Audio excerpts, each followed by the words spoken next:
என்னோட பேர் அனுகிரகா. இது என்னோட ஹஸ்பண்ட் விபின். நான் ஒரு 8 இயர்ஸாக விபினுக்கு இந்த லிம்ஃபாஞ்சியோமா டிசீஸ் இருந்தது. ஊரில் ரொம்ப கேரளாவில் தான் என்னோட ஊர். அங்கே நிறைய ஹாஸ்பிட்டலில் பார்த்துருந்தேன். எங்கேயும் ட்ரீட்மெண்ட் கிடைக்கல. என்னோட ஒரு பிரதர் தான் இங்கே இப்படி எம்ஜிஎம் ஒரு ஹாஸ்பிட்டல் இங்கே இருக்குது, இங்கே வந்து பார்த்து சொன்னது. அதுக்கப்புறம் இங்கே வந்தேன். இங்கே நான் ஃபர்ஸ்ட் கால் பண்ணிய போது டாக்டர் தினேஷ் தான் அட்டென்ட் பண்ணிட்டேன். அந்த கோல் இருந்து இந்த சர்ஜரி வரைக்கும் எங்களுக்கு வேண்ட எல்லா சப்போர்ட்டும் கொடுத்தது டாக்டர் தினேஷ் சார் தான். அண்ட் இங்கே வந்த சர்ஜரிக்கு கொஞ்சம் டேஸ் முன்னாடி டாக்டர் அனில் வைத்தியாவை பார்த்தேன். அவர் எங்களுக்கு கடவுள் மாதிரி எங்களுக்கு ஒரு நியூ லைஃப் கொடுத்தது டாக்டர் அனில் வைத்தியா. அவருடைய சர்ஜரிக்கு அப்புறம் தான் விபினி இப்படி ஆக்டிவா இருக்கிறது. விபினிக்கு முன்னாடி மோஷன் போகும்போது அதிலிருந்து பிளட் வந்து ஹெச்பி எல்லாம் லோவா இருந்தது. சர்ஜரிக்கு அப்புறம் எல்லா பிரச்சனையும் மாறி இப்போ ரொம்ப ஆக்டிவா ஹாப்பியா இருக்கிற நாங்கள். அதோட இங்கே இருக்கிற எல்லா நர்சிங் ஸ்டாஃபும் ரொம்ப ரொம்ப சப்போர்ட்டிவா இருந்தது. எனக்கு என்னோட ஒரு ஃபேமிலி மாதிரி அவர் எல்லாரும்.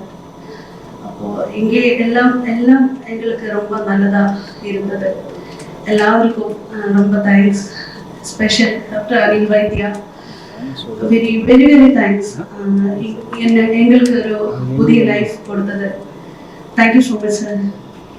Okay, my name is Dr. Vaidya, Anil Vaidya.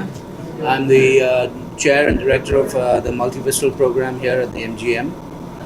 We're here to describe a unique achievement by our team.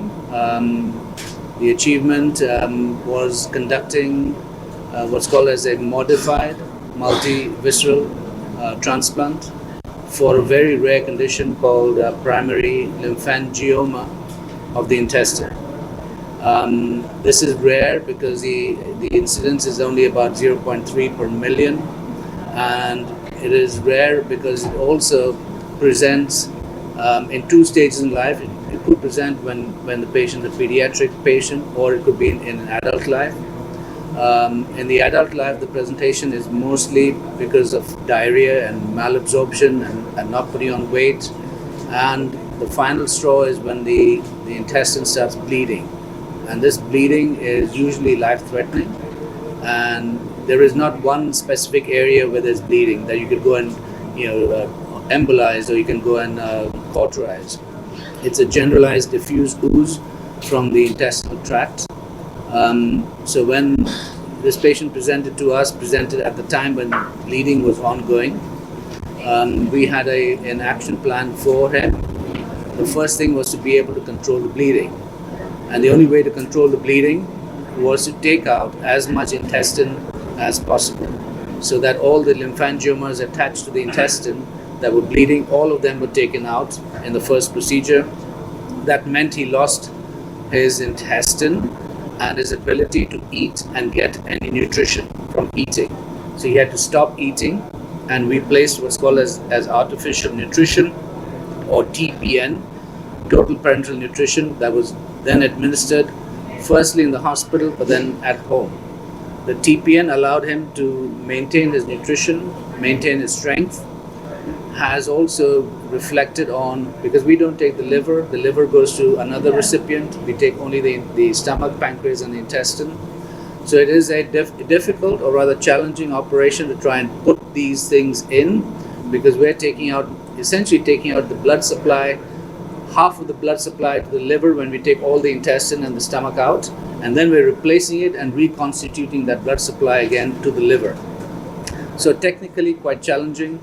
The team is also based outside, where the team goes to the patient's home and administers care there, even before the transplant and after the transplant. So we limit the number of hospital days to a very finite number of days, and that helps in the finances of this complex operation also.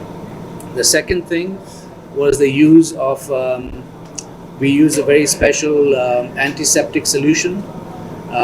The antiseptic solution was something that was formulated in the UK in association with the University of Southampton, And this antiseptic solution keeps our patients safe from any infections from the line. The line is needed for TPN, and this solution, we use the solution as a spray at the entry of that line into the skin, and it keeps the patients away from any infection. I've also already mentioned the bioburden in India is quite high, and these lines get infected quite easily. We have had a success with that, and that helps bring the patient safely to the transplant procedure. Even after the transplant procedure, the patient still has lines. We're going to give them fluids and what have you. They've started eating, drinking normally. That line still stays because of the fact that we have to have adaptation of the intestine before they start eating completely and start gaining weight. So that antiseptic solution is number 2 of pillar of our success. First is the team, the big team that we all have, plus the team outside the hospital. That's number 2 thing is this antiseptic solution. It is called Dobimex. That's available now in India and is very, very affordable. And for that price, you keep patients away from line infection. Each line infection itself, you can take the line out and put the line back in. That in itself is about 75,000 to a lakh rupees just for that procedure. So if you can avoid that with something that costs 400 or 500 rupees and has about 1 month worth of spray in it, it's a huge advantage for our patients.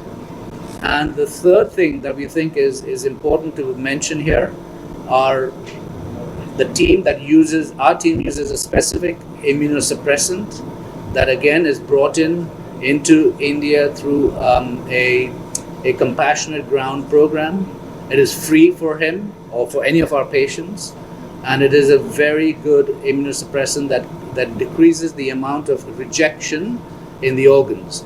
The trial that we did a long time ago demonstrated that this drug brings down the infection rate, the rejection rate down to 3% from the traditional 50% that was there before we used this drug. So essentially these 3 tenets help build a very successful program, and we can take on challenges like our patient presented to us. So being able to have a support outside the hospital with the team, very expert team.